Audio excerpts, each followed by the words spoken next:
It was still dark when the 911 call came in from a quiet home in Darlington, Indiana. A woman reported that she had taken something and mentioned her children were upstairs. Then she said something no one expected. When the police arrived, they found her sitting calmly on the couch, blood on her hands. What they discovered in the house would leave a father shattered and a community grappling with how a loving family could disintegrate so rapidly.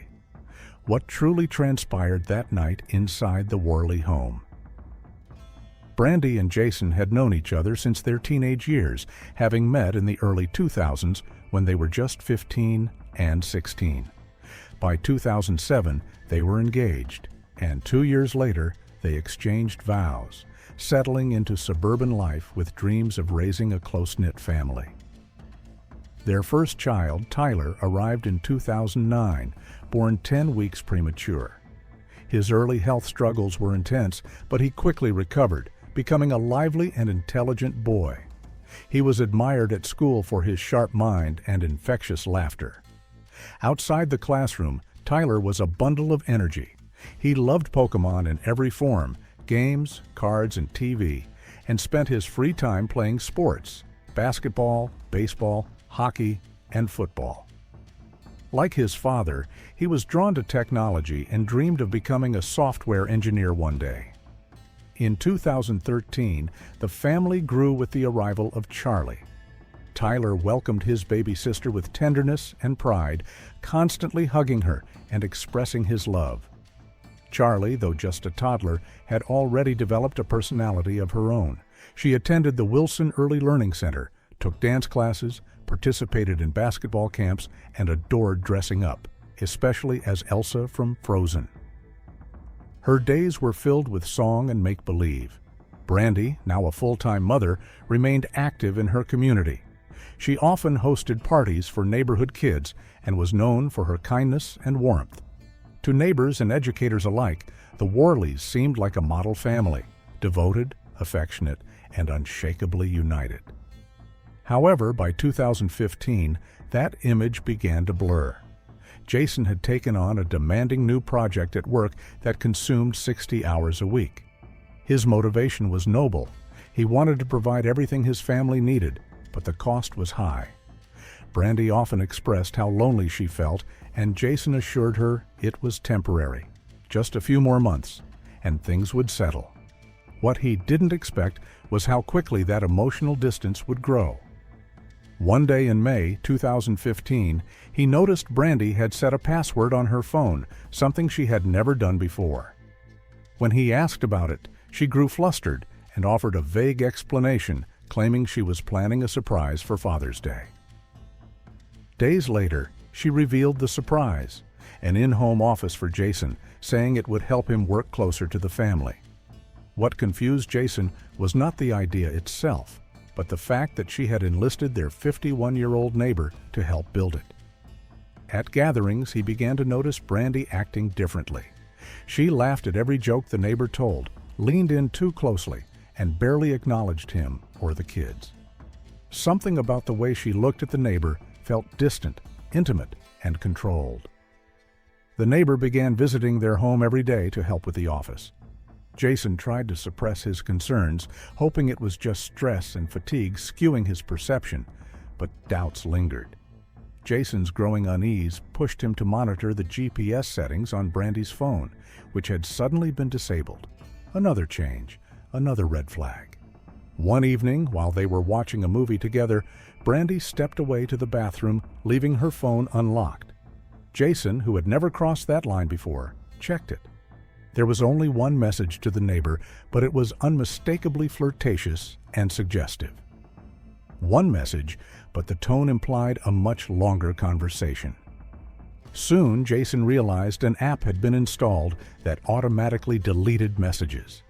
It was a quiet unraveling, a slow, invisible breach of trust growing wider by the day. The tension in his home, the secrecy, the changes in behavior, all pointed to a truth he wasn't ready to confront. Instead of accusations, he chose caution. Under the pretense of installing antivirus protection, he asked Brandi for her phone.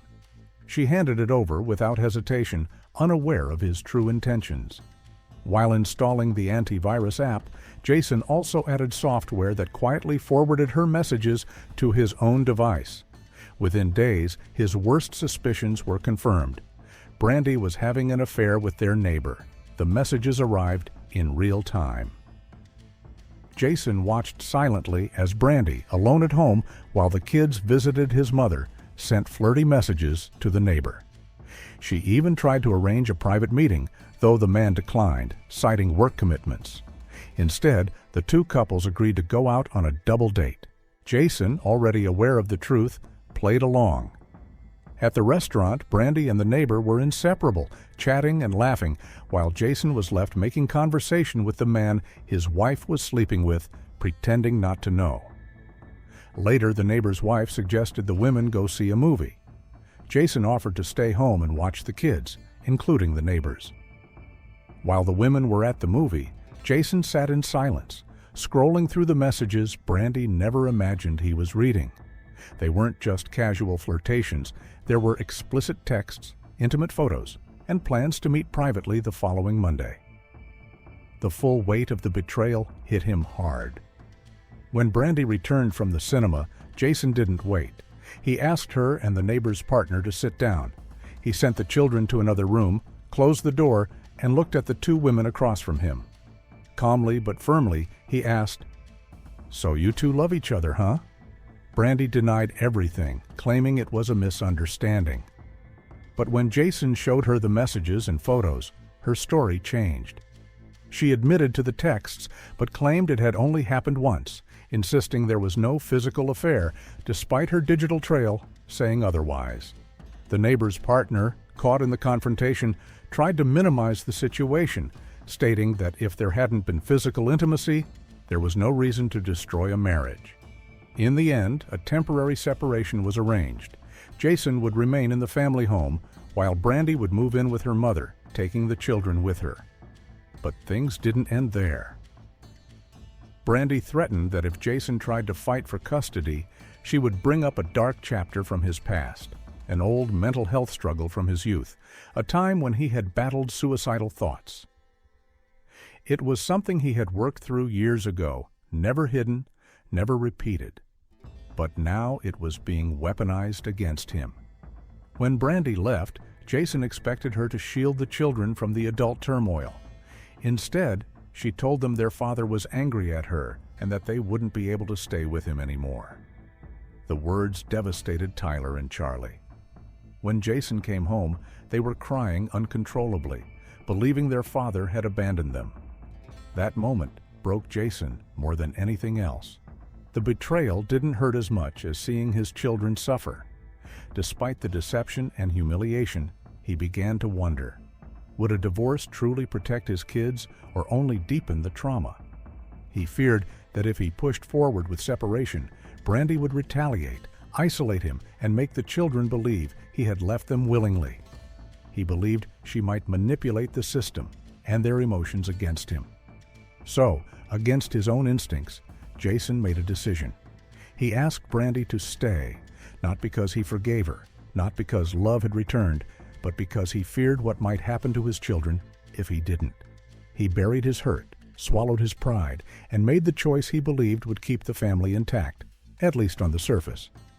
Brandi agreed, but she imposed a condition. Jason had to apologize to the neighbor, the man she had an affair with. Since their children were close, she insisted they would continue to spend time together. Jason loathed the idea, but for Tyler and Charlie, he did it. He apologized, not out of guilt, not out of grace, but because in his mind, this was the only way to protect what little was left. Even after everything, the affair, the deception, the emotional wreckage, Jason tried to hold his family together. The two families still gathered occasionally for birthdays or neighborhood barbecues, but Jason kept his distance. The smile on his face rarely matched what he felt inside. He was there, but not present. The betrayal lingered like a weight on his chest. In quiet moments, Jason's mind raced. He thought constantly about what he could do to keep Brandi content, to prevent her from seeking attention elsewhere. He no longer thought of love, he thought of prevention. Nearly a year after discovering the affair, just around Father's Day, Brandi sent another explicit photo. This time she claimed it was a mistake, that she meant to send it to Jason, not the neighbor. Jason didn't buy it, but after everything, he let it slide. He had no more strength for another confrontation. Outwardly, their life seemed stable, but inside, Jason was unraveling. The same analytical part of his brain that once helped him solve programming problems at work now turned obsessively to analyzing Brandi's every word, glance, and move. It consumed him. Sleep slipped away, and work began to suffer. He feared that divorcing her now, after begging her to stay, would trigger retaliation. He believed Brandi might manipulate the children or the courts, and the ones who would suffer the most would be Tyler and Charlie. He felt trapped. Every exit seemed worse than staying. Jason kept his pain to himself. He didn't want to burden his mother with more family conflict, and among his friends, few understood. One told him to turn to God, but Jason was an atheist. That path didn't bring him peace. So he turned to strangers on Reddit, sharing his story. An outpouring of support followed. Thousands read and many responded, telling him he wasn't alone, that he deserved better, that his children deserved better. Other fathers shared stories of overcoming betrayal, finding hope, and rebuilding after broken trust.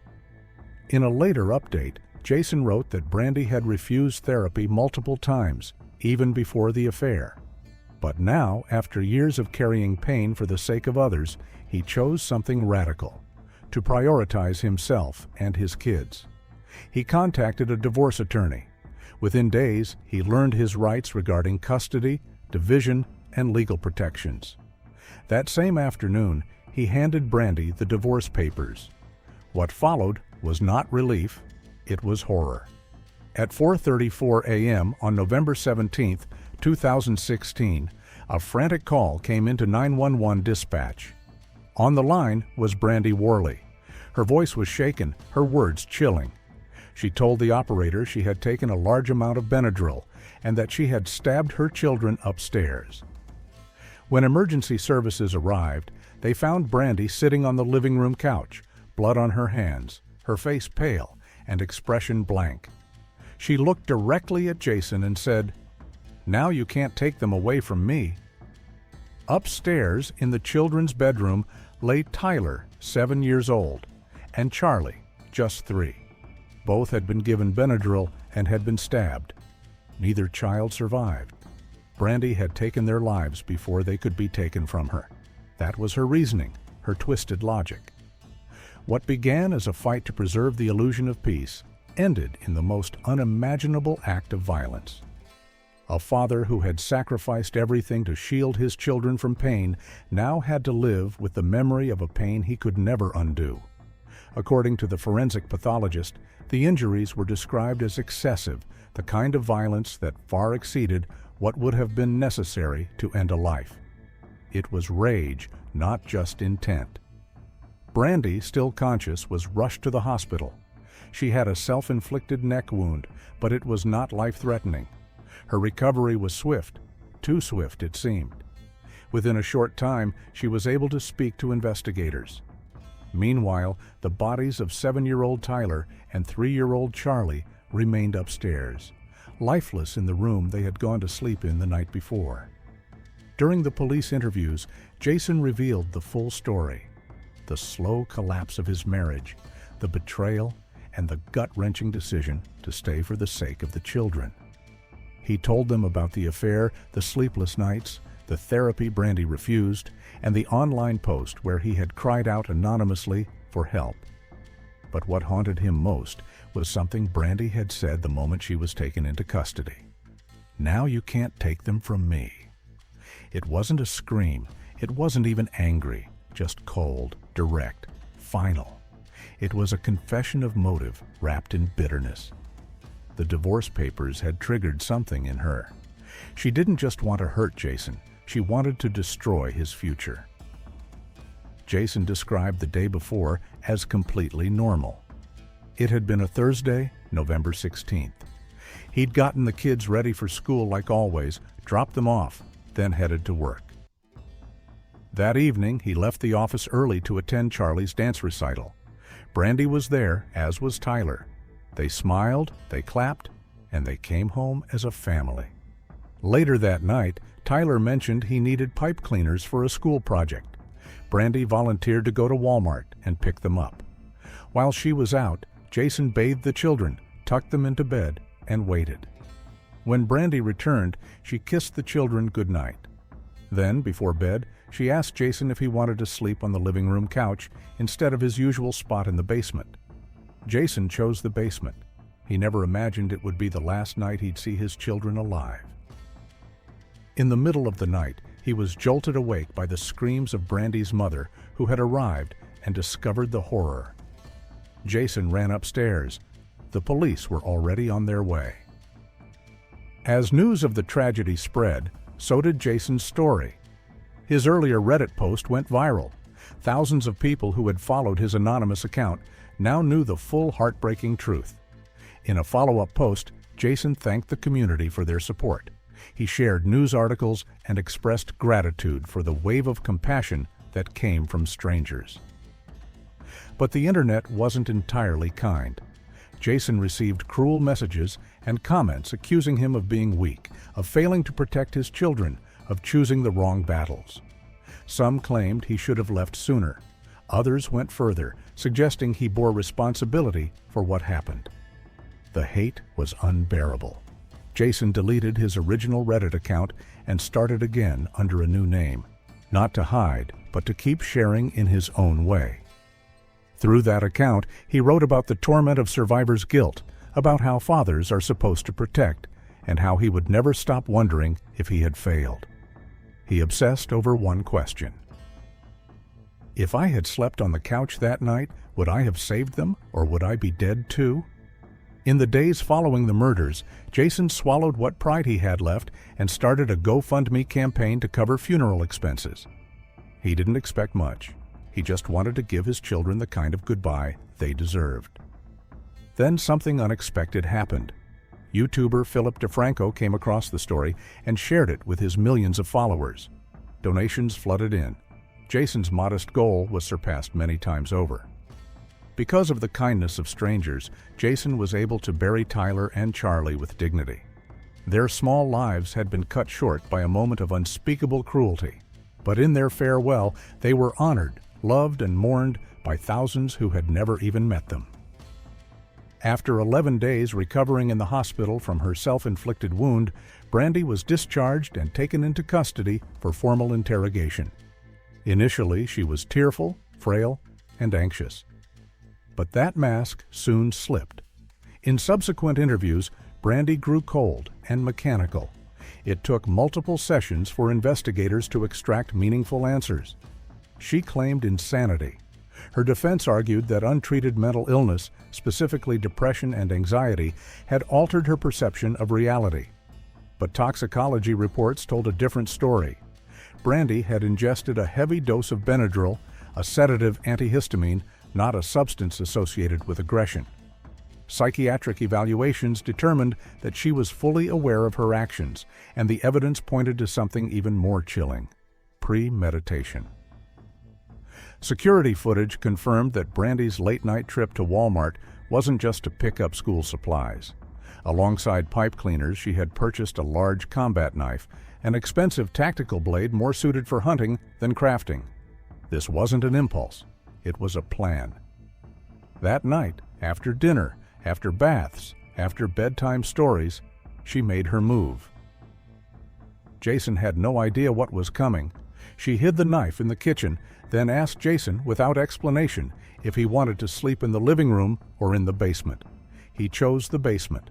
To this day, he doesn't know why she asked. Once Jason went downstairs, Brandi retrieved the knife and the Benadryl. She slipped upstairs, roused Tyler from his bed, and invited him to sleep in Charlie's room. Excited, the 7-year-old grabbed his blanket and pillow and followed his mother into the dark. There, she murdered both children. She then attempted to stab herself in the neck, but failed. Leaving the blade behind, she called her own mother. On March 19, 2018, Brandi was sentenced to 120 years in prison, 65 for the murder of Charlie and 55 for Tyler. Jason sat in court. When offered the chance to speak, he kept it simple. "I just never want to see her again. Out of sight, out of mind." Brandi now resides at the Indiana Women's Prison in Indianapolis. She has never shown remorse, not during the trial, nor before. Meanwhile, Jason has done what he can to carry on.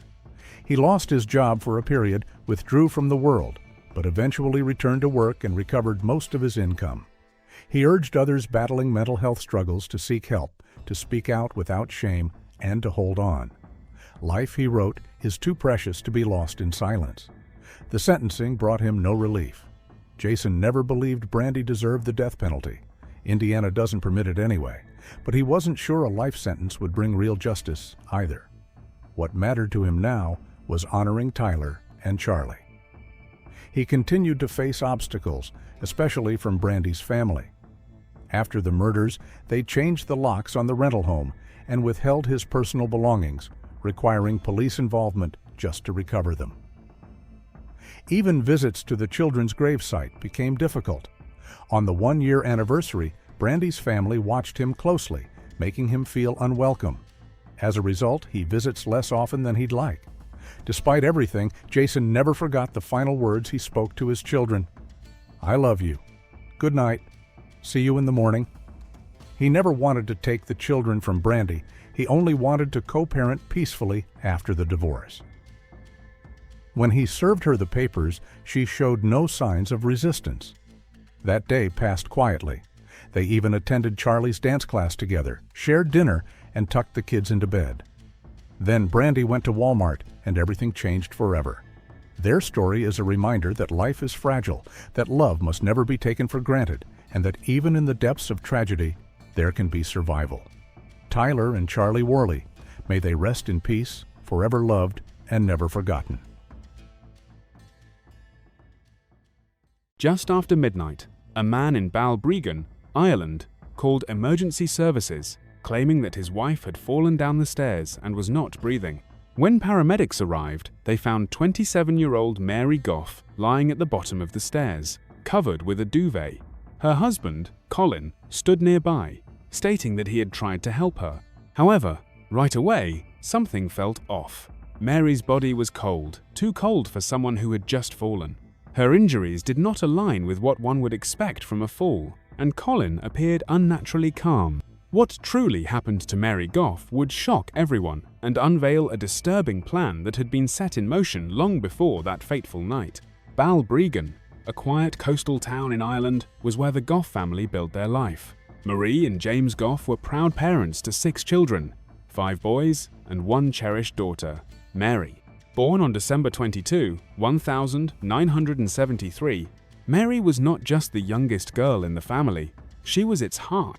Especially close to her father, Mary grew up as the quintessential daddy's girl, loved deeply by both her parents. They were not wealthy, but they never went without. Their modest working-class life was filled with the things that mattered most: love, unity, and resilience. Mary's upbringing reflected that balance. She was not a difficult child. In fact, she was a joy, friendly, reliable, and easy to be around. She thrived socially and earned the affection of nearly everyone who knew her. Although intelligent, Mary had little interest in formal academics, viewing many school subjects as impractical, and never fully dedicated herself to her studies. However, in 1989, tragedy struck the Goff family. James Goff, Mary's beloved father, died suddenly when Mary was just 15. The loss was devastating, blanketing the household in grief.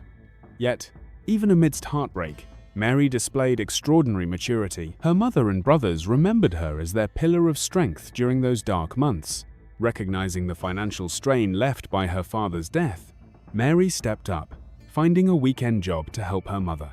By 1991, after finishing school at 18, Mary began working full-time as a bartender, setting aside any plans for further education to focus on earning money and helping her family stay afloat. Life settled into a simple, steady rhythm: work, home, and time with friends. But in 1992, and 93, that rhythm changed when Mary met Colin Wheel, a regular at the bar where she worked. 2 years older and recovering from a leg injury, Colin often lingered at the bar.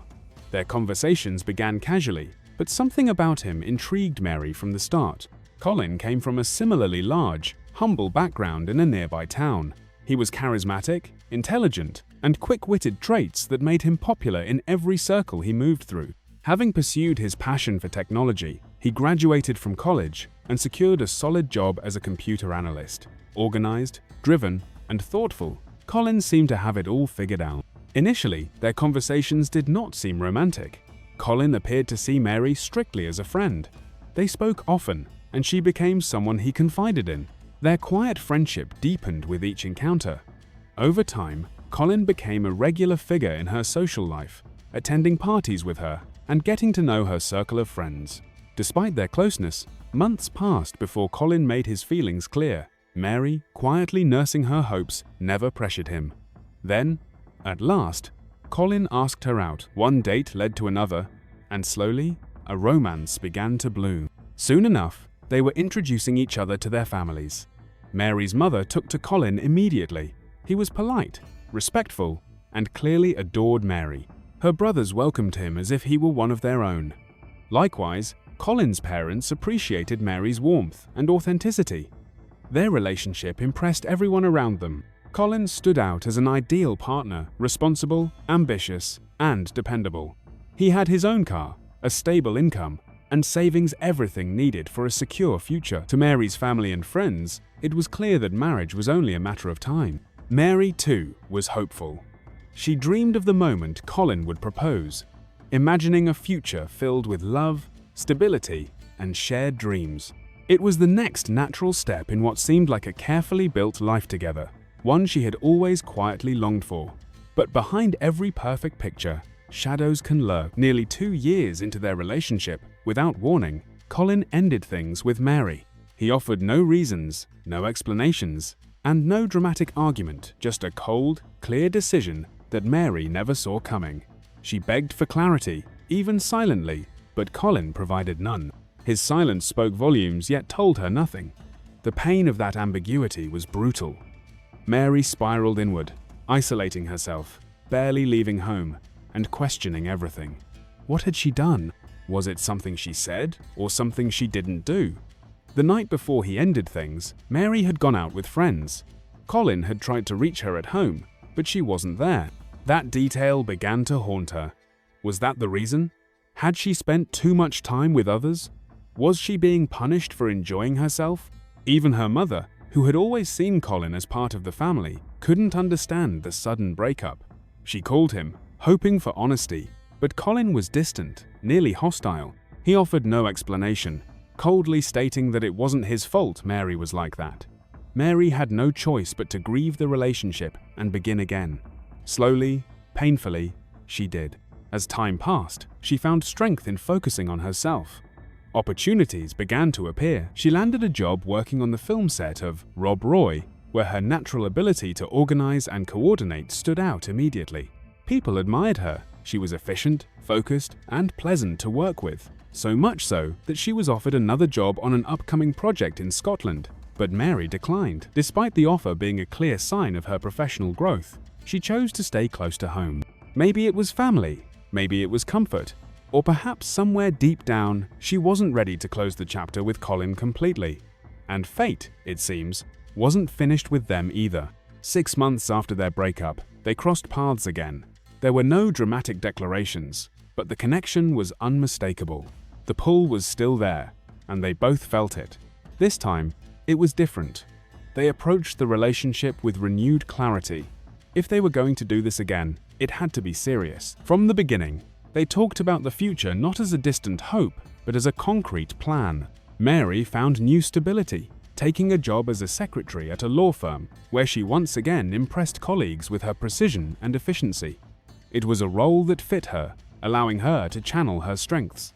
Colin's own path was also steady. His work was thriving, and in 1997, he purchased a house from his grandfather. The couple moved in together, seemingly settling into the life they had once imagined. From the outside, Things looked promising. They had careers, a home, and a renewed relationship. The natural next step was marriage, and Mary waited with quiet anticipation for the moment Colin would propose. But before that milestone could arrive, an event would cast a long, dark shadow over their lives. In 1998, Colin made a terrible decision. He got behind the wheel while under the influence and crashed into a neighbor's car, killing the 61-year-old woman in the passenger seat. Her husband survived, as did Colin, both physically unharmed, but the consequences were irreversible. Surprisingly, Colin wasn't charged with driving under the influence. Although initially investigated, the final verdict handed down was a conviction for careless driving.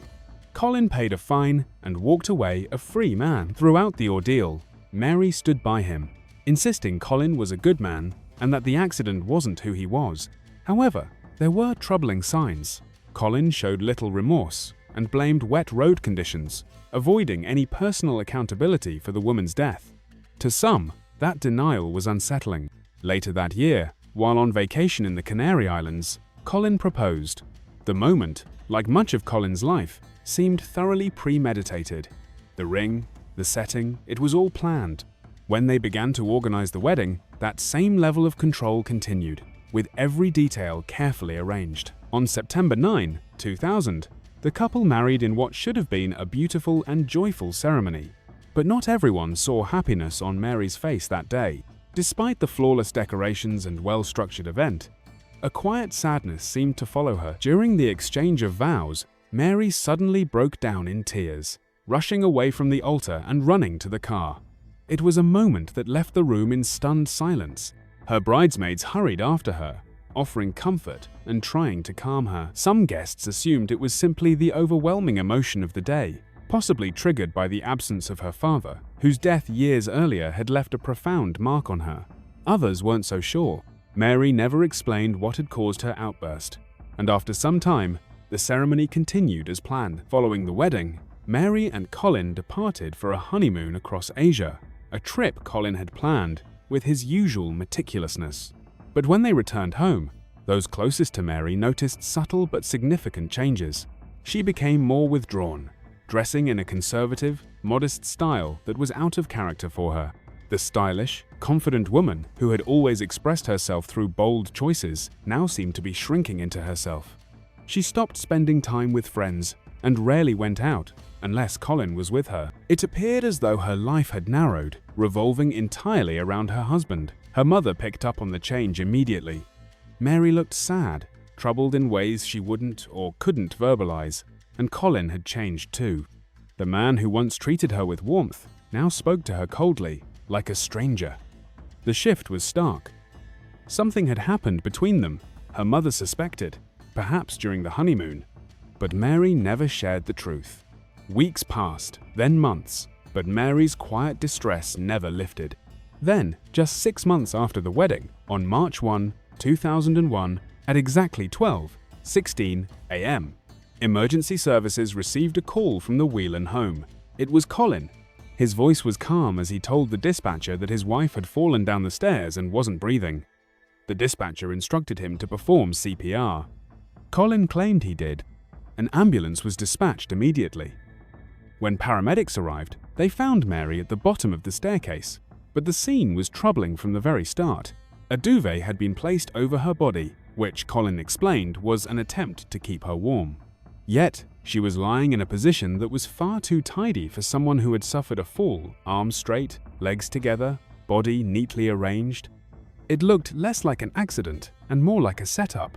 The position alone made proper CPR nearly impossible, raising doubts about whether Colin had made any effort to resuscitate her at all. Additionally, her body was unusually cold for someone who had supposedly just fallen. Paramedics found this strange. Meanwhile, Colin stood nearby, repeating the same question again and again. Is she alive? His tone was emotionless, almost robotic. One paramedic later described it as unsettling, off-key for a man who had just found his wife lifeless at the bottom of a staircase. Despite their efforts, the medical team could not revive her. At the hospital, 27-year-old Mary Goff was officially declared dead. Colin arrived shortly after, having followed the ambulance in his car. He was asked to identify her body. Witnesses noted that he didn't flinch. He showed no signs of grief, no tears, no sorrow. It was as if he were looking at a stranger. Hospital staff, accustomed to seeing families in distress, immediately sensed that something was very wrong. Then they noticed the scratches. While Colin was signing documents, a nurse observed fresh wounds on his torso, deep, red, and unmistakably defensive in nature. He quickly attempted to cover them up after realizing they had been seen. This discovery was reported to the police. If she had just fallen, why were these injuries present? Why was she already so cold? And why had Colin acted so strangely from the very beginning? Police were brought in immediately. Colin told them that February 28 had been just another regular day. He and Mary had both gone to work, then attended a homeopathy appointment together. Mary had enrolled in a course on healthy living. Afterward, he claimed they spent the evening as they normally would. According to him, just after midnight on March 1, 2001, he had been watching television downstairs when he suddenly heard a loud noise, a crash from the staircase. He said he rushed to find Mary at the bottom of the stairs, unresponsive. Her sleeve was torn, which he claimed had happened during the fall. But his story quickly began to unravel. During questioning, detectives confronted Colin about the deep scratches on his torso. He was visibly caught off guard, clearly not expecting anyone to notice them. When asked directly, he was flustered, offering no plausible explanation. At one point, in what seemed like an attempt to deflect suspicion, he removed his shirt to show the injuries. Investigators were stunned. They were far more severe than they'd imagined. When pressed further, Colin flailed for answers, denying any kind of struggle, argument, or physical altercation. Then, almost laughably, he suggested the scratches might have come from Mary's blood during CPR, and even attempted to wipe them off in front of the officers, something that only made him look more guilty. Realizing Colin was stumbling, investigators eased off the interrogation for the moment, but the damage was done.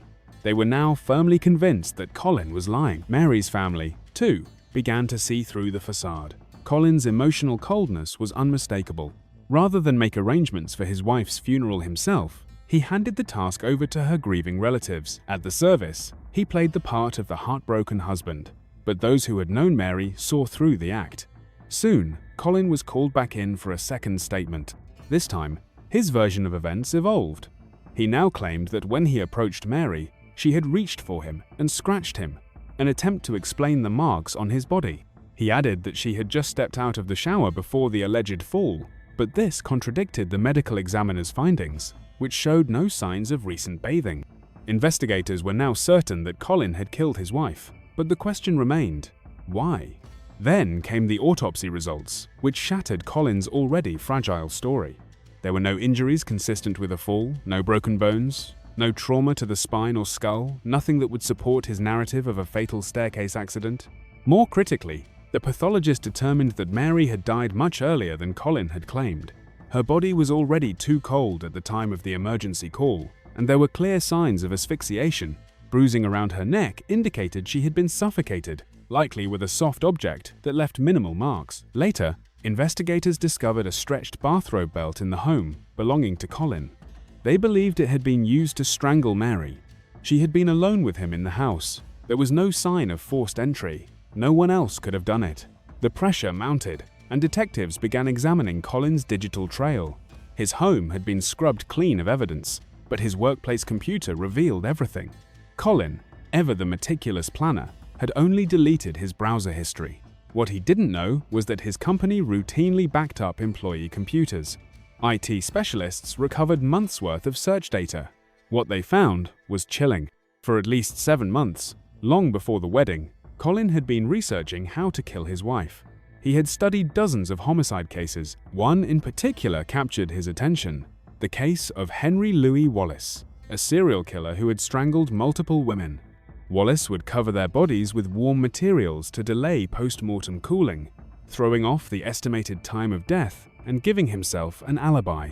Colin had copied the method almost exactly. He suffocated Mary, covered her with a duvet, and timed the emergency call to mislead first responders. His goal was simple and heartless profit. Mary had a life insurance policy worth £200, which Colin had doubled to £400, just before her death. The payout was valid only within the first 10 years of their marriage. Time was ticking, but financial gain wasn't his only motive. His online activity also revealed frequent visits to dating websites, many for open relationships and partner swapping. He was corresponding regularly with women, one in particular standing out, Helen from England.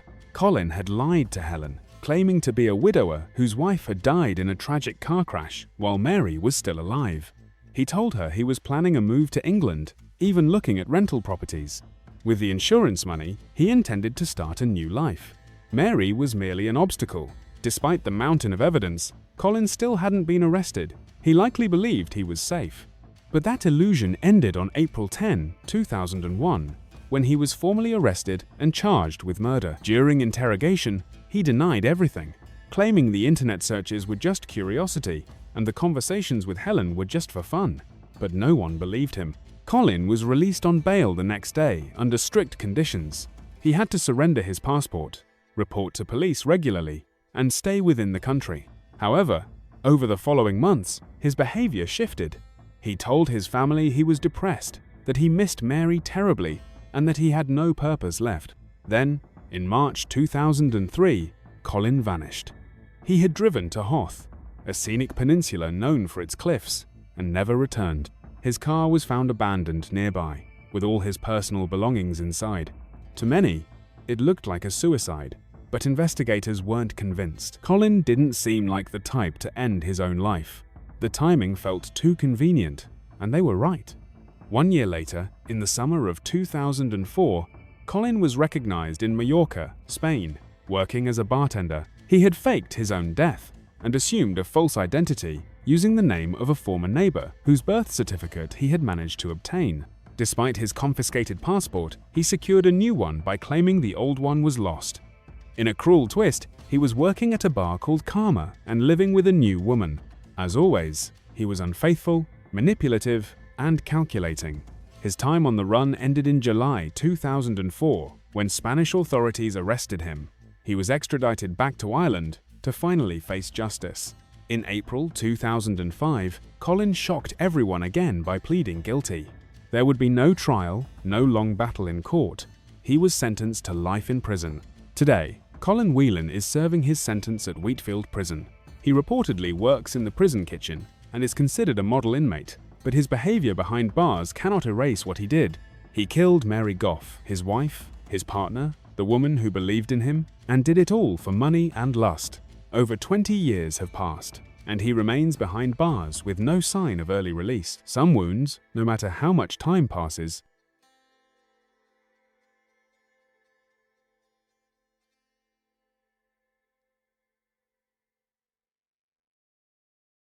It was just another workday for Beverly Carter, a dedicated real estate agent. She had one last house to show, a quiet property located outside of town. The client had indicated he was ready to pay in cash, which made it seem like an easy sale. Before heading in, Beverly called her husband Carl to let him know she would be home soon. However, she never returned. Her car was found parked in the driveway, her purse still inside, and the house was open. But Beverly was nowhere to be found. The events of that evening shocked her family and her community. Beverly Carter was born in 1963 in the small city of Anniston, Alabama. From an early age, she carried herself with an energy that hinted at the resilience and strength she would later be known for. By the time she turned 16, she was already working as a waitress, ambitious, determined, and eager to build something more for herself. It was during this time that she met Carl Carter, a young man 3 years her senior. Their relationship moved quickly, and before long they were married. However, life as newlyweds was far from perfect. In the early stages of their marriage, Beverly faced troubling challenges. On one occasion, while Carl was driving under the influence with Beverly in the passenger seat, the situation escalated. When she asked him to stop the car because of his reckless driving, he lashed out violently. It was a moment that could have ended everything, but Beverly chose to stay. Not long after that incident, she discovered that Carl had been unfaithful. The betrayal was undeniable, and the emotional weight of it could have broken her spirit. But again, she made the difficult decision to stay. She believed in second chances, and in time, her perseverance seemed to pay off. Their relationship began to heal. The couple moved to a quiet rural town called Scott, Arkansas. Life slowed down there, and the Carters began to put down roots. They would go on to have 3 sons, and Beverly embraced her role as a mother with complete devotion. She dedicated herself to raising her children, making their home a place of warmth and stability. But as the years passed and the boys grew more independent, something inside Beverly stirred. While she cherished motherhood, she felt a calling to build something of her own, a career, a purpose beyond the walls of her home. At first, she took a job as a receptionist. It was a start, a stepping stone, but the real spark came when she began learning about real estate. She studied hard and earned her license. Once she was officially a real estate agent, it became clear she had found her true calling. She threw herself into her work with passion and professionalism. Her clients adored her. She had a reputation for being warm, honest, and hardworking. Before long, she was one of the most trusted agents in the region. The job brought more than professional satisfaction. It also lifted the family's financial stress. They weren't wealthy, but they were secure. For Beverly, that meant the world. As their 20th wedding anniversary approached, Carl and Beverly decided to mark the occasion in a meaningful way. When they first married, they hadn't been able to afford much. So, this time, they celebrated properly, renewing their vows and hosting the kind of party they had once only dreamed of. It was a moment of joy, a reminder of how far they had come. But not all milestones in their journey were happy ones. In 2003, tragedy struck the Carter family. Their 19-year-old son, Christopher, died in a car accident. The grief was unbearable. Christopher had a wife and child of his own, and his sudden death left a hole in their lives that could never be filled. Beverly was especially devastated. To cope, she poured herself into her work even more. She also found healing in her grandchildren, whose presence helped her heart feel whole again. She never stopped being a loving mother and grandmother, and her strength carried the family forward through unimaginable sorrow. September 25, 2014 began like any ordinary Thursday. But for Beverly, the day held a small victory. She had won a friendly office contest and was rewarded with a $50 prize. She was in high spirits, eager to wrap up her day. There was one final property on her schedule, a house in Scott she was showing to a new set of clients. The appointment was for 6 p.m., and the buyers claimed they were ready to pay in cash, which would mean a fast, smooth transaction. Beverly was optimistic. She left the office around 5:30 p.m., smiling, confident, and energized. Before heading to the showing, she called Carl to let him know about the appointment. She gave him the address and promised to pick up dinner on the way home. Everything seemed normal, but as the hours passed, concern began to set in. By 9 p.m., Beverly still hadn't returned. Carl's calls went unanswered.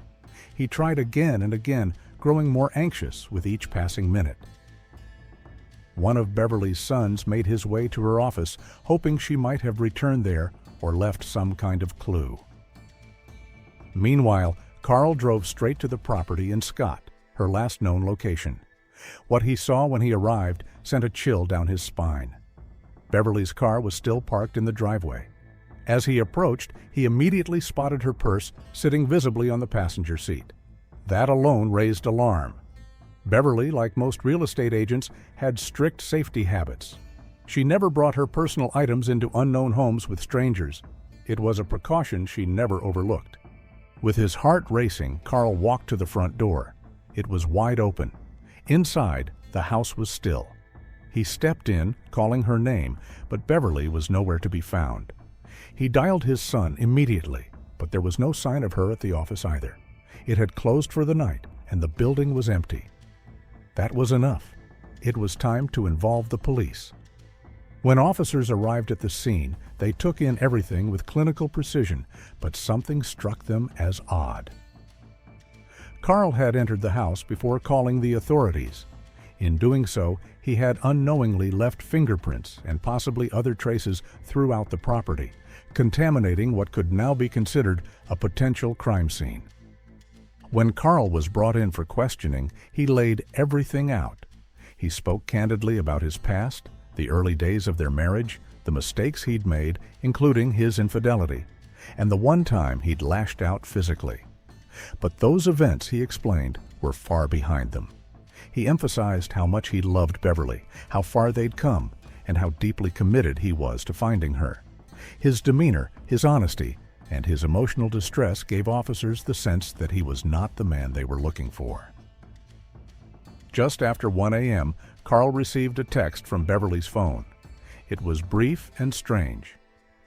According to the message, Beverly had spontaneously decided to go out for drinks with some friends, but everything about the text was wrong.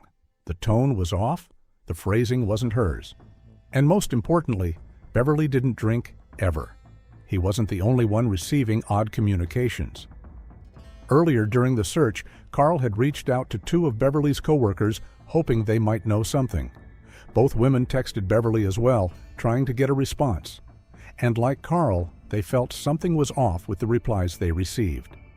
One of them, suspecting foul play, used a private office code, a kind of silent alarm between coworkers. She sent a message asking Beverly if she had left a red folder on her desk. It was their way of asking, "Are you in danger?" But there was no reply.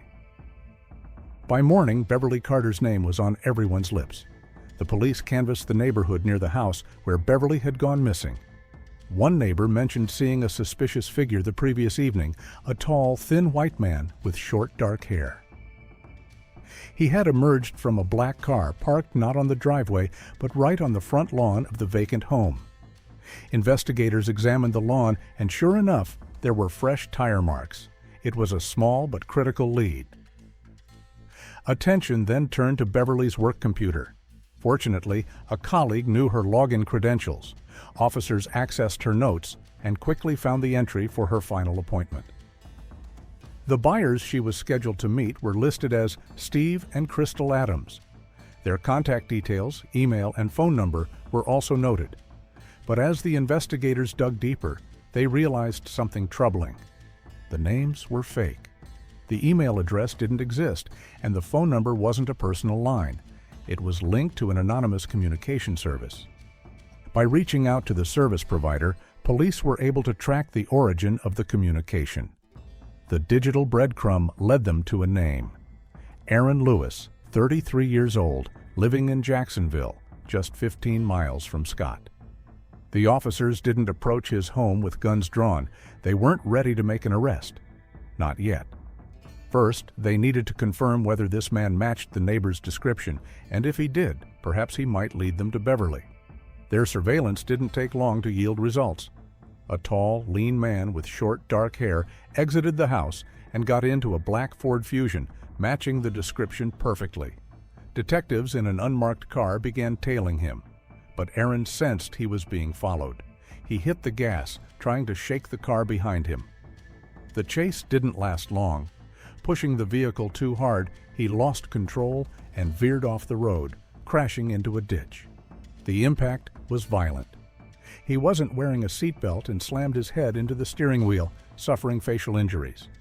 He was pulled from the wreck and taken to the hospital for treatment. At first, authorities had no grounds to formally arrest Aaron Lewis. Without a warrant, their mission had been limited to surveillance, to quietly watch, gather information, and avoid confrontation. But after his failed escape and subsequent hospitalization, everything changed. Following his MRI and treatment for facial injuries, Aaron made an audacious move. Seizing the moment when he was unsupervised, he slipped out of the hospital, vanishing before officers could stop him. Just like that, the man at the center of a growing mystery was on the run.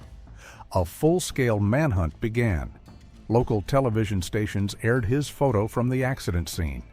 The face of Aaron Lewis was now burned into the minds of every viewer in the Little Rock and Scott area.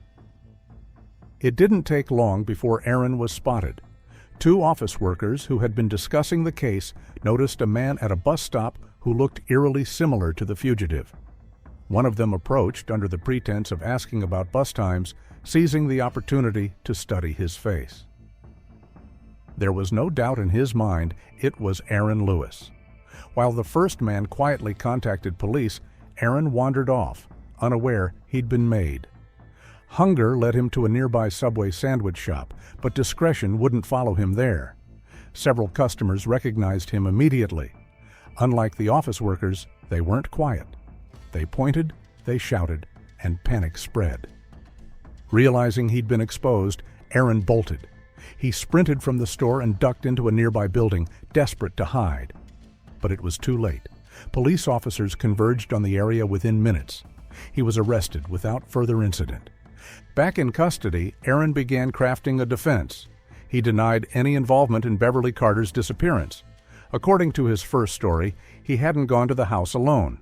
He claimed a friend had accompanied him and that at some point, Aaron stepped outside, leaving Beverly and the other man alone inside.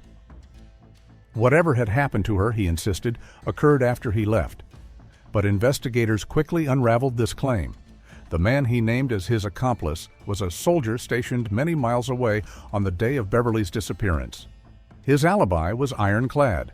Multiple witnesses and phone logs confirmed he had not left his post. The story was a lie, and Aaron knew it. Still, he refused to say what really happened. Detectives tried a different approach. They pressed him for information, hoping he would finally reveal Beverly's location. Aaron remained vague, cryptic even. He hinted that she might still be alive, but only if she were found soon. He claimed she'd been left without food or water since his arrest, implying that time was running out. With hope still alive, Aaron agreed to lead investigators to 2 buildings where he claimed Beverly had been kept. They searched both thoroughly. She wasn't there. Once again, Aaron changed the story. Now he said someone else, an accomplice, must have moved her. With Aaron proving unreliable, investigators turned to his phone records. They traced his movements on the day Beverly disappeared, leading them to an abandoned concrete plant 25 miles from Scott, his former place of employment. It was a remote, bleak property. Officers began their search with heavy hearts, fearing what they might find. On September 30th, their fears were confirmed. In a shallow grave beneath loose dirt, they found her. The grave hadn't even been concealed properly. One of Beverly's elbows was still visible above the soil. Her body had been hastily buried, and when forensic examiners unwrapped the duct tape that covered her head, layer upon layer of it, the reality became unbearable. Beverly Carter had died from suffocation. She'd been wrapped so tightly she couldn't breathe. When police returned to Aaron Lewis with the truth that Beverly's body had been found, he changed his story once again. Now he claimed that he and Beverly had been having an affair after meeting through Craigslist. According to him, they had arranged a private meeting on the day of her death. But things went wrong during intimacy, resulting in a tragic accident. But that story made even less sense than the last. Beverly's family and friends knew her well. She was a professional, a devoted wife, and there was zero evidence of an affair. More damningly, the condition of her body, the duct tape mask, and the makeshift grave painted a very different picture. In his next version of events, Aaron shifted blame entirely. This time, he claimed it hadn't been him at all. He pointed fingers at his wife, Crystal. Supposedly, it was Crystal who had met with Beverly. And once again, something had gone wrong. Detectives weren't buying it, but they did take a closer look at Crystal Lowry. Her phone records told a story of their own. On the day Beverly vanished, Aaron had been in unusually frequent contact with her. That alone didn't prove involvement, but it was suspicious. Roughly a month after Beverly's disappearance, authorities arrested Crystal. The moment she was taken into custody, she broke. The 42-year-old confessed and told investigators everything. She and Aaron were still legally married, but the relationship had deteriorated. Though they lived in the same house, it was only because they couldn't afford to separate. Financial stress had created unbearable tension. They both wanted out, but they needed money to do it. That's when Aaron proposed a horrifying solution: kidnap someone wealthy and demand ransom. Crystal was hesitant, but she didn't say no. Aaron suggested they target a female real estate agent. They tended to drive nice cars, dress well, and most importantly, often worked alone. They looked online and found Beverly Carter, one of the most successful agents in the area. To them, she seemed like the perfect target. Aaron called her under a fake name, posing as a buyer relocating from out of state with his wife. He told Beverly they were looking for a quiet home near Little Rock. He even chose a listing in an isolated area, perfect for his plan.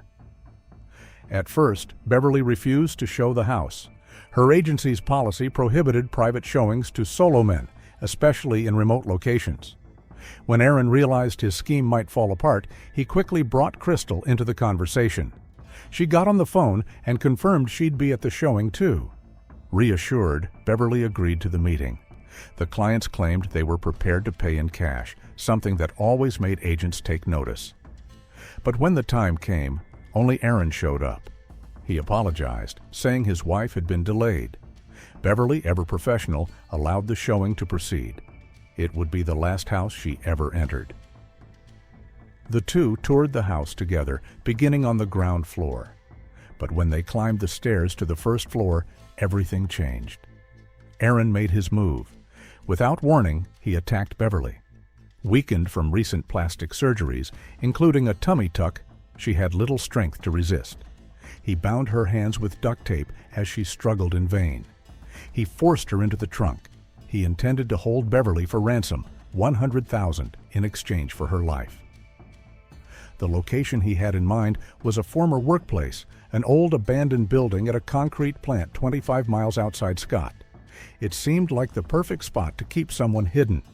But Aaron had failed to do the most basic preparation. When he arrived, he realized the building was no longer abandoned, nor suitable for what he had in mind.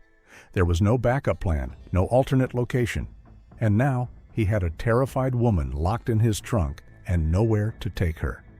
Panicking, he turned to the only person who knew the plan, his wife.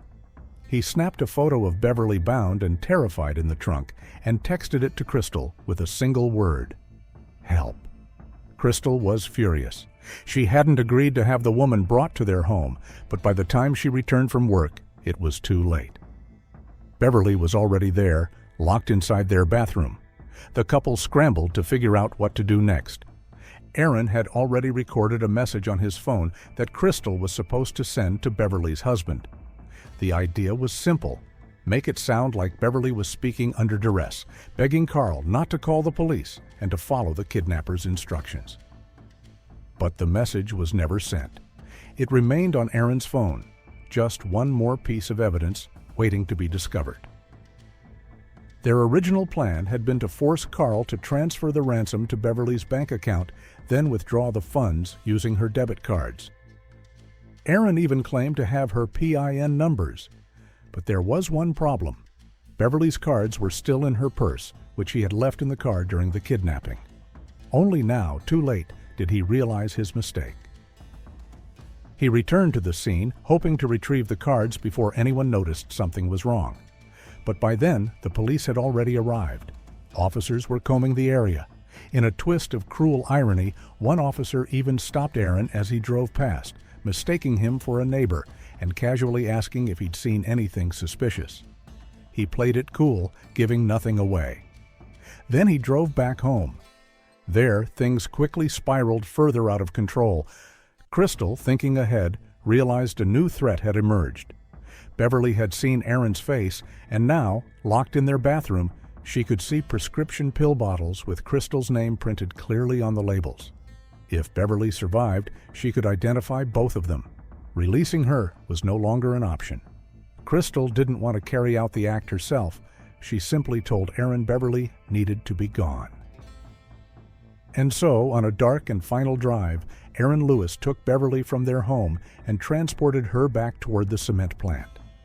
There, with cold deliberation, he wrapped duct tape around her head over and over until she could no longer breathe. When her body went still, he buried her in a shallow grave.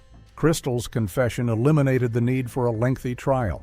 She pleaded guilty and received a 30-year sentence for her role in the crime. but Aaron clung to his lies. When his trial began in 2016, he maintained his innocence, insisting that he had not intended to kill Beverly and that her death was an accident. The prosecution painted a different picture, presenting evidence of premeditation and the chilling details of the kidnapping. They highlighted the text messages between Aaron and Crystal, the planning that had gone into the crime, and the lack of remorse shown by Aaron during the investigation. Witnesses testified about Aaron's behavior leading up to the crime, painting him as a man desperate for money and willing to do anything to escape his financial troubles. The jury deliberated for just a few hours before returning with a guilty verdict. Aaron Lewis was sentenced to life in prison without the possibility of parole. The case of Beverly Carter became a cautionary tale, a reminder of the dangers that can lurk in seemingly ordinary situations. Her family and friends worked tirelessly to keep her memory alive, establishing a foundation in her name to help other families affected by violence. Beverly's story resonated with many, serving as a poignant reminder of the fragility of life and the importance of community vigilance. As time passed, the community rallied around the Carters, holding vigils and events to honor Beverly's memory. Each year, they organized a charity walk, raising funds for domestic violence awareness and support services. The event became a symbol of hope and resilience, drawing participants from all walks of life who wanted to stand against violence and support those affected by it. Beverly's sons grew up with a renewed sense of purpose, inspired by their mother's strength and the love she had for her family. They often shared stories of her kindness and dedication, ensuring that her spirit lived on in their hearts. They also became advocates for mental health awareness, recognizing the importance of addressing emotional well-being in the wake of trauma. In the years following the tragedy, the real estate community also took significant steps to improve safety. Many agencies implemented training programs focused on personal safety, teaching agents how to recognize potential dangers and respond effectively. The industry began to prioritize the well-being of its members, fostering a culture of support and vigilance. Beverly's story served as a reminder that even in the darkest moments, love and community could shine through. Her legacy continued to inspire change, encouraging others to stand up against violence and work towards a safer future for everyone. The impact of her life and the tragedy of her loss resonated far beyond her immediate circle, leaving an indelible mark on the hearts of many.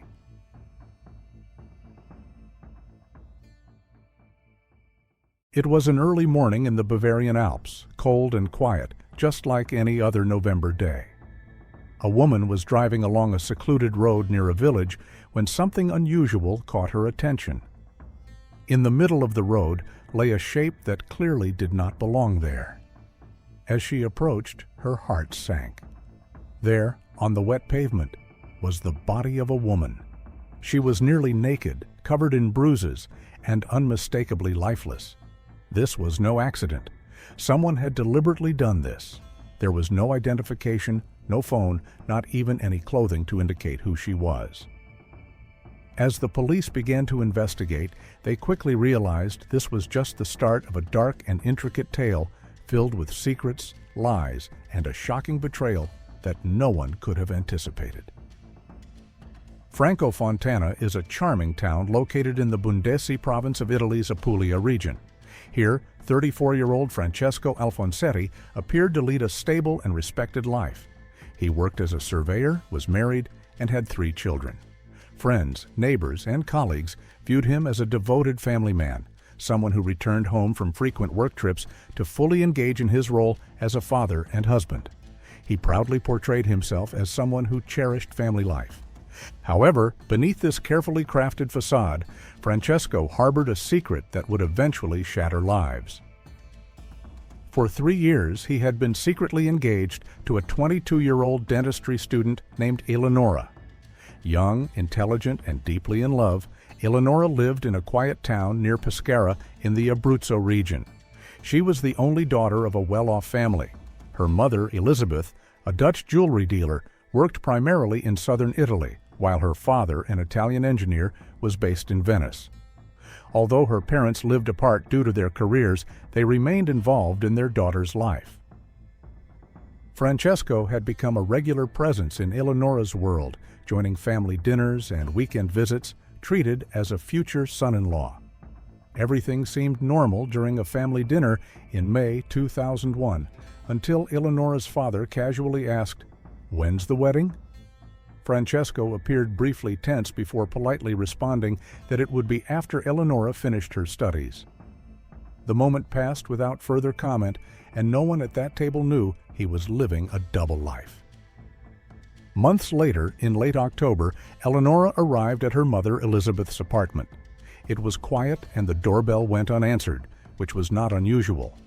Using her own key, she entered to find something that stopped her in her tracks. On the table lay a single envelope with her name written in her mother's familiar handwriting.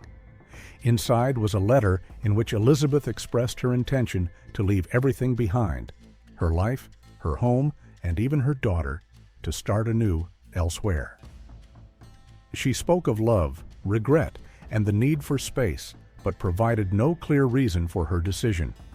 There were no hints about where she had gone or when she had left. She had simply vanished. Panic set in quickly. Eleonora tried calling her mother's mobile phone, only to find it unreachable. She then contacted her father in Venice, who was equally stunned. He assured her there had been no argument or confrontation, although he admitted that Elizabeth had often expressed dissatisfaction with their long-distance arrangement. Still, he never expected something like this. Could she have been seeing someone else? Both father and daughter dismissed the thought. Elizabeth had always been open with her daughter, and such a secret seemed unthinkable. As they searched for rational explanations, one idea emerged. Perhaps this was an act of protest, a dramatic way for Elizabeth to express her frustration with her situation. Yet, as days turned into weeks, the silence became unbearable. Desperate, Eleonora turned to the one person she trusted most, her fiancé, Francesco. He listened patiently and offered soothing words, insisting it was likely a temporary reaction and that Elizabeth would return once her emotions cooled. But she didn't come back. No calls, no notes, no signs. What began as a strange disappearance soon felt like something far more serious, something darker. Then Eleonora received a postcard from her mother. It was from Austria. Despite the postcard, Eleonora couldn't find peace. The brief message, signed with her mother's name and lacking any real explanation, only deepened her confusion. Why had Elizabeth chosen to vanish without warning? Why send a postcard instead of calling or writing a proper letter? It didn't feel like the actions of someone simply seeking space. It felt colder, more detached, almost as if someone else had written it. Francesco remained by Eleonora's side, providing the unwavering support expected from a devoted fiancé. He comforted her through the long, sleepless nights. But beneath her grief, a deeper fear began to take root. Something was wrong. Her instincts told her that her mother's disappearance was not the spontaneous decision of an overwhelmed woman. It was something else, something far more sinister. Meanwhile, in southern Germany, hundreds of miles away, a scene was unfolding that would send shockwaves through the region. On the morning of November 6, 2001, a local woman was driving along a remote road in the quiet alpine stretch. It was early, and the road was wet from the night's rain when she noticed something unusual ahead. At first, she couldn't tell what it was, just a vague, oddly shaped form on the asphalt. But as she drew nearer, horror gripped her. Lying motionless in the center of the road was the body of a woman. She was nearly naked, dressed only in underwear, and her body was covered in blood. The scene was nightmarish. Visible bruises adorned her wrists and arms, clear signs that she had fought desperately before being overpowered. Her face was so mutilated that it was impossible to discern her features. Investigators arrived quickly. It was immediately clear that this was no ordinary hit and run. The woman had been brutally beaten unconscious and then deliberately run over several times. Whoever had done this hadn't simply tried to kill her. They had tried to erase her. A pair of earrings lay near the body, but no other belongings were found. No purse, no ID, no clothes. It was evident that the killer had made a calculated effort to delay identification, but the earrings suggested a rush job. Perhaps they had planned to take them too, but were forced to flee. That same day, an autopsy was conducted. The forensic team estimated that the victim was between 25 and 30 years old. The cause of death was determined to be internal bleeding due to massive trauma to her organs. The injuries were consistent with being repeatedly run over. She had died only hours before her body was discovered. The examination also revealed that she had been sexually active shortly before her death, though whether it was consensual could not be confirmed. There were no clear signs of assault, but the possibility remained open. Another key detail emerged. The woman had previously been pregnant and had given birth at least once. These biological markers provided investigators with a small thread to pull on, but they needed more. More testing was ordered. It would take time, but time was something they were willing to invest. Then came a breakthrough. That very morning, a passerby walking nearly 30 meters from where the body was discovered noticed a plastic bag discarded along the riverbank. Inside were women's clothing. Something about it felt off, prompting the individual to contact the local police. Investigators were alerted and took possession of the items. What they found matched their suspicions. The bra found in the bag was from the same lingerie set the woman had been wearing. Every piece of clothing, labels, sizes, style, belonged to the same person. The labels were Italian, suggesting the victim had some connection to Italy, if not Italian citizenship herself. The criminal police quickly established a special investigative commission. Their first objective was to identify the victim. Authorities combed through every active missing persons report in Germany and Italy. When that search yielded nothing, they widened their scope, ultimately checking databases in 48 countries. Still, no match. It was as if this woman had vanished from the earth without a trace. No record, no missing report, no identity. Despite the lack of leads, investigators remained determined. The DNA sample recovered from beneath the victim's fingernails, likely scraped during her violent struggle, was promising. It indicated that she had fought back and that her killer had left behind a trace. But that glimmer of hope quickly faded. The DNA yielded no match in national or international databases. Whoever had committed this crime was not in the system. Weeks turned into months, and the victim's identity remained a mystery. With no missing persons reports matching her description, investigators found themselves at a standstill. The faceless woman was becoming more than just an unsolved case.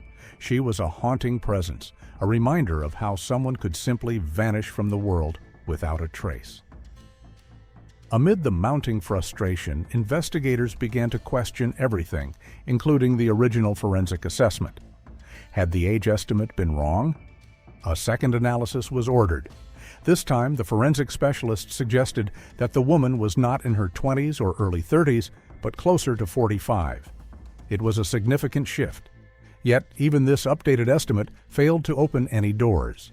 Missing persons reports continued to turn up empty. In an effort to reignite public interest, authorities commissioned a full facial reconstruction of the woman. A post-mortem image was carefully crafted based on the structure of her skull. The likeness was then broadcast across both German and Italian media, featured in newspapers and on popular crime television programs. The hope was simple. Someone, somewhere, would recognize her. No one did. 9 months after the body had been found, in August 2002, the Special Investigative Commission was officially dissolved. The case was passed on to a team of just 3 officers. Though the workload was heavy and the trail cold, they couldn't let go of the woman who had come to occupy their thoughts daily. She was well-groomed, her clothing was expensive, and she had likely lived a comfortable life. So why had no one come forward to claim her? No family, no friends, no colleagues. Despite everything, the 3 investigators pressed on. They turned their focus to what they still had: her clothing. In particular, the jacket she had worn stood out. It wasn't mass-produced. The label indicated it had come from a small Italian fashion line.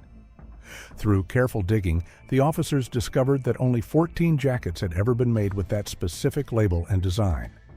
But getting answers wouldn't be easy. The Italian company that manufactured the jacket refused to share customer records. For German investigators to access those files, they needed a search warrant, and without jurisdiction in Italy, they had no legal authority to obtain one. The Italian police, who had become somewhat involved in the case, didn't see the jacket as a priority and declined to act on it. Still, the Germans refused to give up. Through international legal cooperation channels, they submitted a formal request for assistance to the Italian judiciary.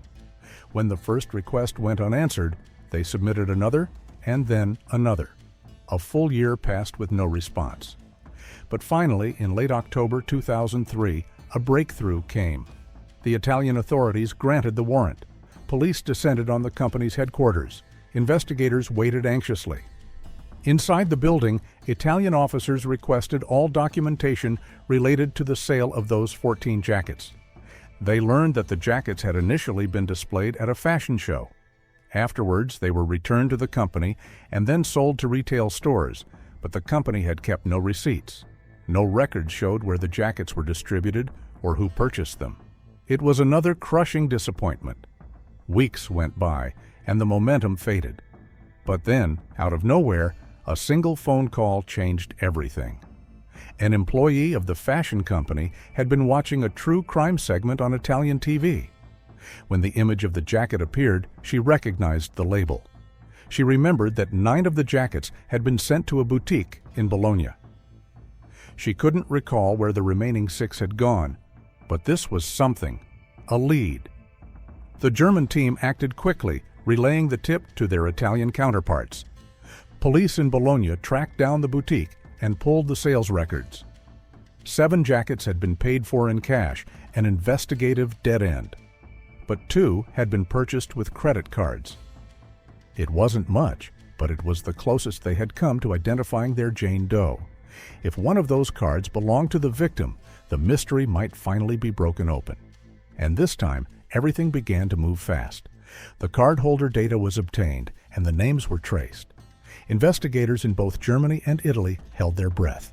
They were about to find out if one of those names would finally bring identity to the woman who had died alone, discarded in the dark on a cold alpine road. One of the buyers was a man from Sardinia, quickly ruled out. The other was Elizabeth Landsman, born in the Netherlands, but long residing in southern Italy. Elizabeth's age matched the revised estimate of the victim. She was a jewelry dealer and, according to records, had purchased the jacket on October 2, 1999. Excitement began to build. Italian police traced her last known residence. Neighbors recalled her presence, but only vaguely. She hadn't been seen in 2 or 3 years. The only signs of life came from her daughter, who occasionally stopped by to clear the mailbox. More details followed. Elizabeth's husband, 58 years old, was living in Bologna. Their adult daughter had been studying dentistry in Pescara and was residing in a nearby town in 2001. Every fragment of information painted a clearer picture, and the Italians sent all of it to their counterparts in Germany. Then came the moment that changed everything. Attached to the transmission from Italy was a scanned copy of Elizabeth Landsman's passport photo. When the German investigators opened it, there was no doubt. The face staring back at them was nearly identical to the forensic reconstruction they had spent so long trying to match. After more than 2 years of tireless searching, the woman found on a cold German road finally had a name. The team had achieved what had once felt impossible, and the emotional weight of that moment would stay with them for the rest of their careers. With Elizabeth identified, focus turned to who might have wanted her dead. Suspicion quickly fell on her husband. He was summoned for questioning and presented with photographs of the remains. His reaction was visceral. He immediately recognized Elizabeth and broke down. When asked why he had never reported her missing, he confessed that Elizabeth had told both him and their daughter that she was leaving for good. She had even sent a few postcards from abroad. Ashamed and convinced he had been abandoned, he told neighbors she had died, fabricating a widowhood to avoid embarrassment. Still, his DNA did not match the sample recovered from under Elizabeth's fingernails, and his story, emotional and tragic, was ultimately consistent. Investigators did not believe he was the killer. Then a new lead surfaced. Elizabeth's mobile phone had turned up. It was in the hands of a woman in Francavilla Fontana, a small town in southern Italy. She claimed not to know Elizabeth at all. The phone, she said, had been a gift from her husband. That man was Francesco Alfonsetti. The revelation shattered what little certainty remained. Francesco, already known to investigators as Eleonora's fiancé, was now tied directly to Elizabeth. His wife, living with him in Francavilla Fontana, was unaware of his double life. The truth was even darker than anyone had imagined. Francesco, once a background figure offering comfort, was now the prime suspect. But there wasn't enough evidence to arrest him. Not yet. Authorities scheduled a formal interview with Eleonora, hoping her testimony could shed light on the web of lies they were just beginning to untangle. The interview was set for Sunday, January 18, 2004. It never happened. The day before the meeting, on Saturday, January 17th, Eleonora was found dead. According to the initial report, she had taken her own life. Francesco was with her at the time, claiming he had tried to stop her, that he pleaded with her not to do it. But investigators found the circumstances far too convenient. Francesco was immediately taken into custody. The police knew he was lying, but proving it would take more than suspicion. Elizabeth was gone. Eleonora was gone. And Francesco was the only one left to explain what had happened. His version of events was outrageous. He claimed that Eleonora had killed her own mother in Germany out of guilt and shame.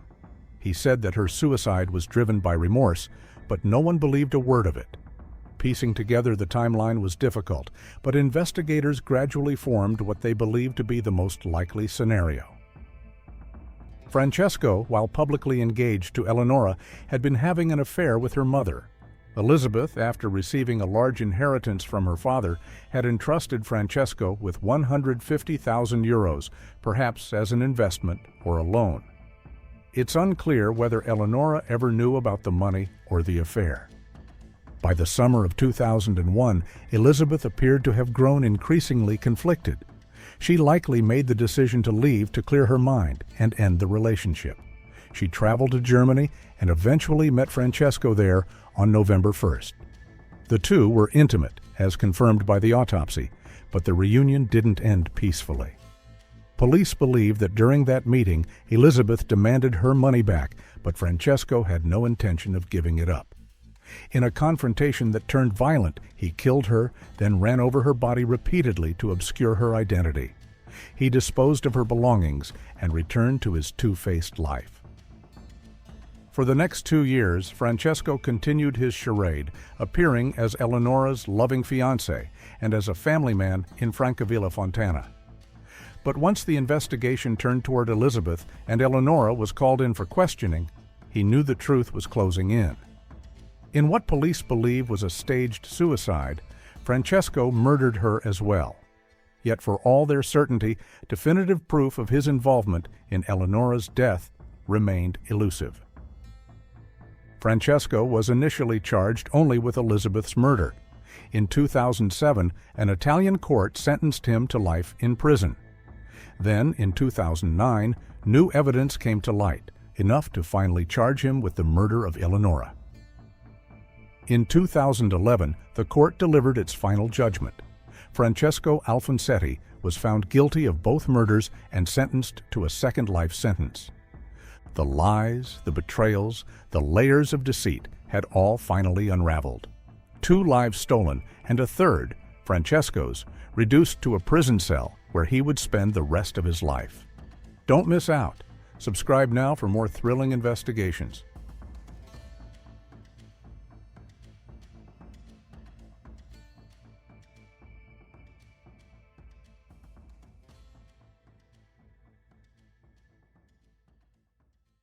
It was an ordinary afternoon in Perth, with a shower running and the house enveloped in silence. A teenage son called out for his mother, but she did not respond. What he discovered behind the bathroom door was perplexing. Something was amiss, and as more details emerged, the situation grew increasingly strange and unsettling. This is the story of Colleen Rabilo, a devoted mother embarking on a new chapter in her life until everything changed abruptly. From the outside, Andre Rabelo's life in Perth appeared idyllic. He shared a modern home and a seemingly enviable lifestyle with his partner, Gracie Piscopo, and their young son.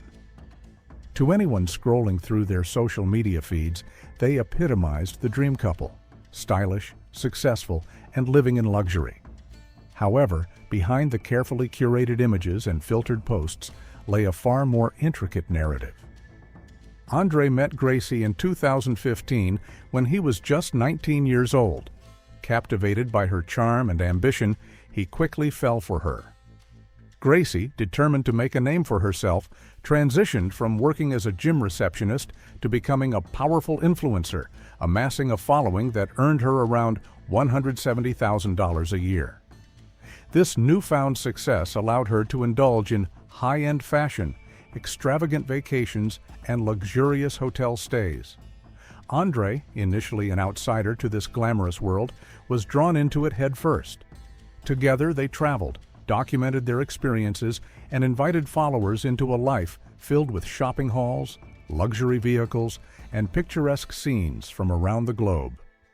To their audience, their life was aspirational: a beautiful woman with a flourishing career, her supportive athletic partner by her side, and a baby that seemed to enhance their brand. They drove the latest Range Rover, lived in a spacious designer home, and were rarely seen without smiles. Yet, while Gracie's star continued to rise, Andre remained largely behind the scenes. As her fame grew, managing brand deals, campaigns, and financial decisions became overwhelming. Consequently, Andre made a significant choice. He dropped out of university to support Gracie's influencer career full-time. He became her assistant, handling contract negotiations and managing her financial portfolio, earning only $20,000 a year in the process. Although he appeared in her photos and videos, Gracie was always the focal point of their online presence. After the birth of their son, the family's image became even more polished. Their baby frequently featured in content, allowing Gracie to tap into the lucrative world of parenting endorsements. Baby products, lifestyle branding, and sponsored posts became routine. Both Andre and Gracie dedicated hours daily to curating and maintaining their digital brand. Yet Andre yearned for something of his own. He began exploring cryptocurrency, viewing it as a new frontier where he could build his own success. He remained hopeful, often telling Gracie that their investments would eventually pay off, even if the returns were not immediate. Not everyone shared his optimism. Andre's mother, Colleen, expressed concerns about his path and the growing distance between who he once was and who he was becoming in the shadow of social media fame. Colleen Rabelo, a mother of 4, valued stability and education, hoping her children would build solid, long-lasting careers. When Andre dropped out of university to manage Gracie's influencer business, Colleen was deeply worried. To her, social media was an unpredictable realm where fame could be fleeting and success often hinged on youth and appearance. She feared that time, competition, and shifting online trends would eventually push them out of the spotlight.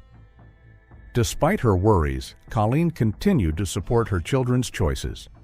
After her marriage ended in 2010, she raised her family alone while working as a teacher, managing to instill love, structure, and values in her children.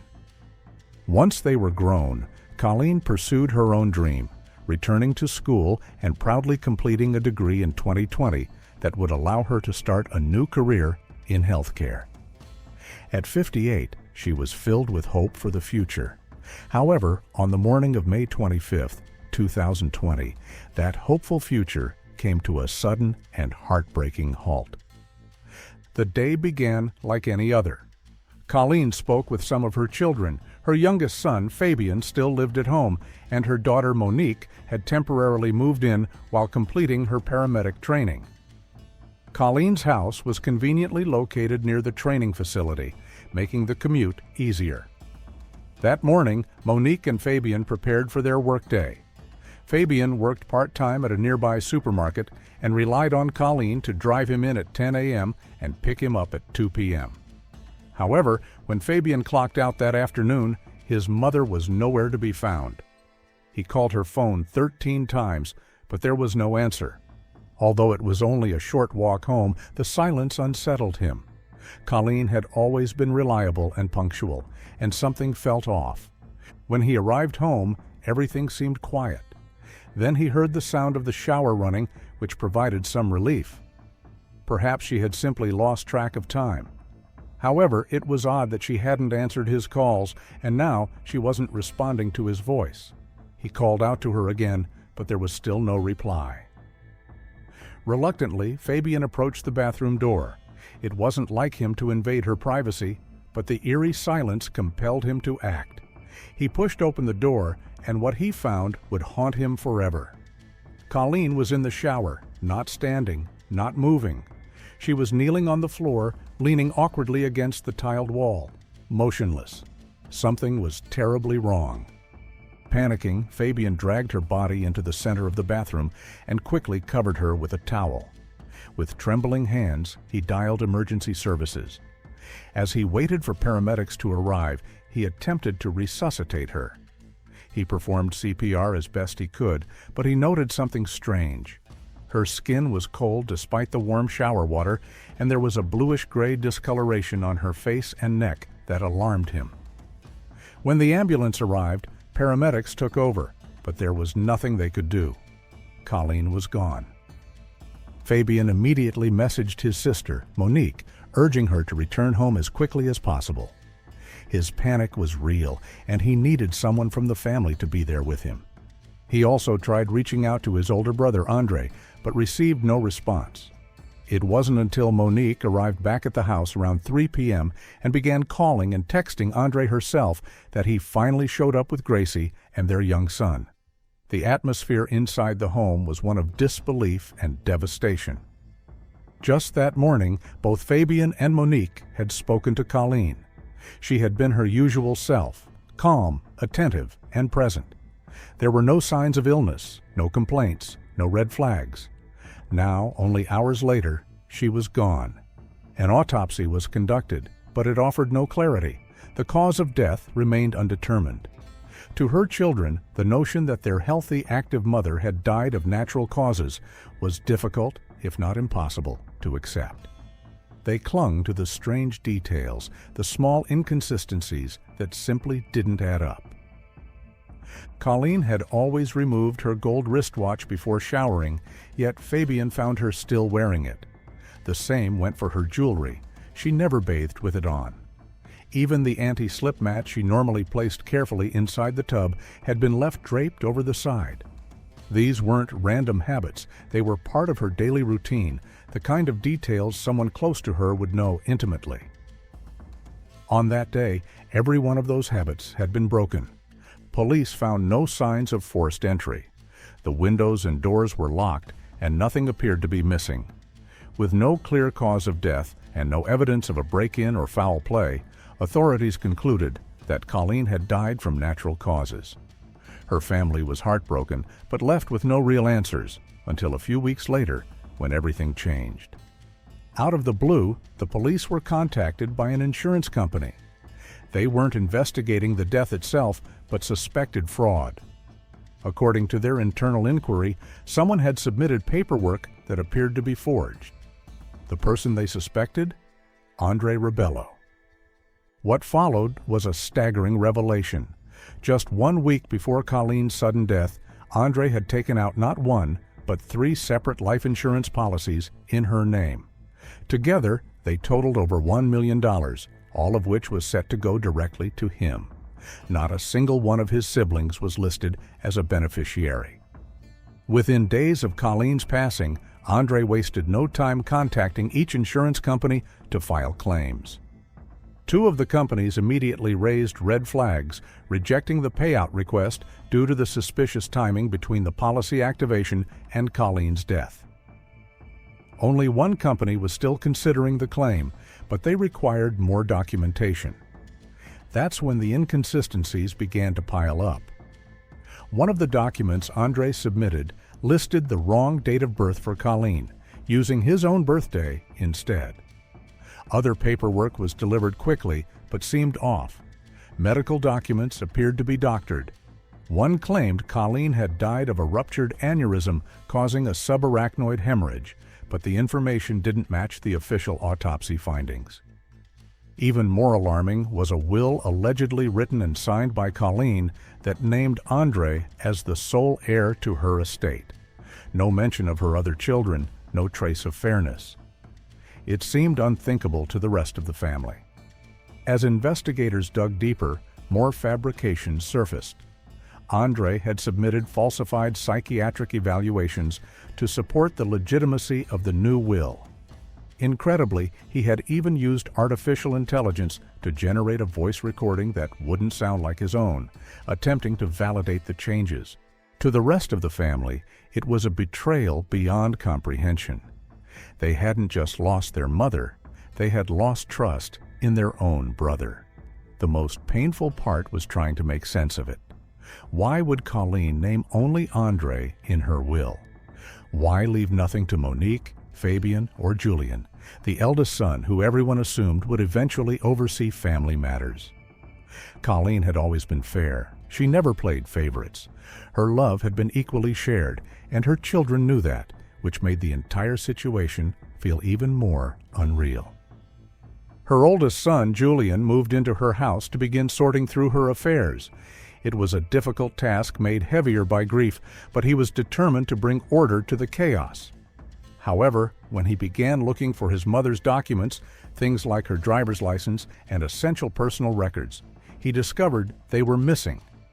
Andre, his younger brother, admitted to taking them, claiming he had done so to manage the inheritance process.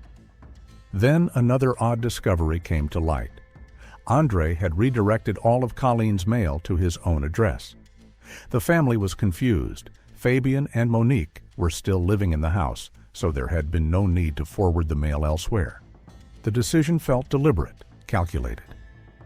As questions surrounding Colleen's death grew, so did suspicions about Andre's intentions. Could he really have orchestrated his own mother's death for money? Police began re-interviewing not only Colleen's children, but also Andre's partner, Gracie, and others close to the family. Colleen's sister provided new and critical information. On the day of Colleen's death, around 1:30 p.m., she passed by her sister's house and noticed a car parked in the driveway that she didn't recognize.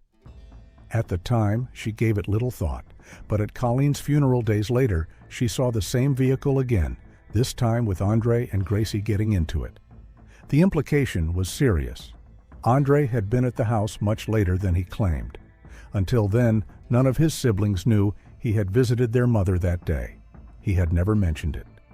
When questioned by police, Andre admitted that he had, in fact, been at Colleen's home on the morning of May 25th, staying for about 45 to 50 minutes. He claimed she was not in good spirits, that she was anxious about aging, and that she had brought up the idea that life might not be worth living anymore. He used this narrative to justify the insurance policies he had taken out in her name, saying she had asked him to help secure their family's financial future. However, Gracie had her own version of that day. She recalled that she and her cousin had plans for lunch and were getting ready to go out. As they waited, Gracie realized Andre was missing.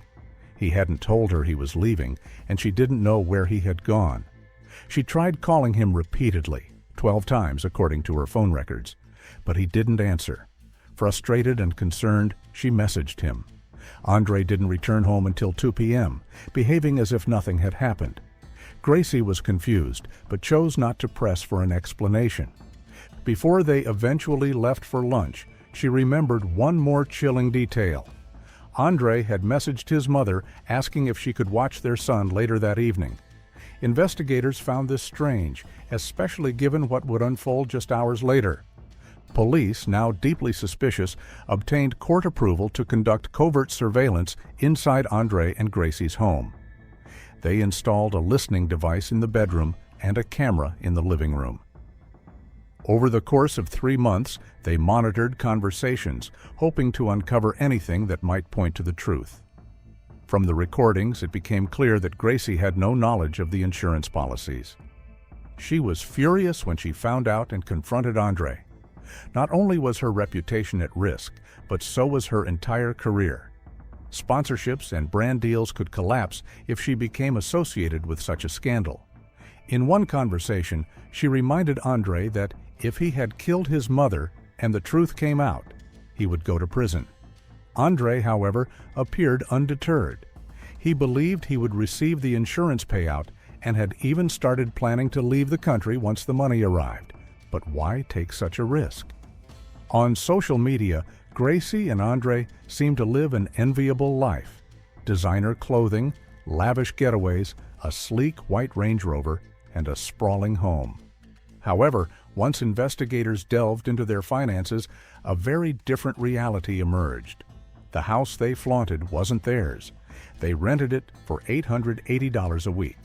The car was financed, not owned. The vacations were often sponsored. Their glamorous lifestyle was built on appearances. In truth, they were drowning in debt. At the time of Colleen's death, the couple owed $120,000. They were months behind on rent and car payments. Gracie had an outstanding $40,000 tax bill that she didn't even know about. Andre had been managing their finances and kept her in the dark. His cryptocurrency investments, once touted as their salvation, had returned a mere $22 after 3 years. Desperate to maintain the illusion of success and escape their mounting debts, Andre began to see a darker and far more dangerous way out. By taking out 3 life insurance policies in his mother's name and positioning himself as the sole beneficiary, he devised a plan that could net him over $1 million. With that money, he could eliminate their debts and even pretend that his failed crypto venture had finally paid off. In November 2022, Andre was arrested and charged with the murder of his mother. His trial began nearly 2 years later, in October 2024, and stretched over 8 weeks. There was no definitive physical evidence tying him to the crime. In fact, the exact cause of Colleen's death had never been determined, but expert witnesses testified that it is possible to suffocate a person without leaving visible marks. Minor abrasions were later found on Colleen's arms and eyebrows, consistent with someone struggling or being restrained. One theory suggested that a pillow may have been used to smother her, but this remained unconfirmed. What emerged during the trial was a timeline that contradicted Andre's claims. His aunt had seen the car parked at Colleen's house at 1:30 p.m., long after he said he had left. During that time, he ignored multiple calls from Gracie, which was unusual for him. Investigators also discovered that after July 2020, Andre had wiped his computer clean.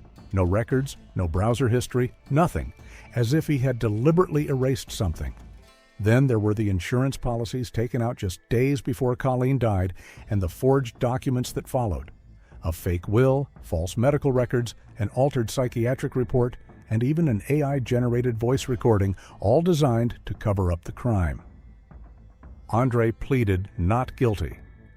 But on December 5, 2024, after 2 days of deliberation, the jury returned a unanimous verdict.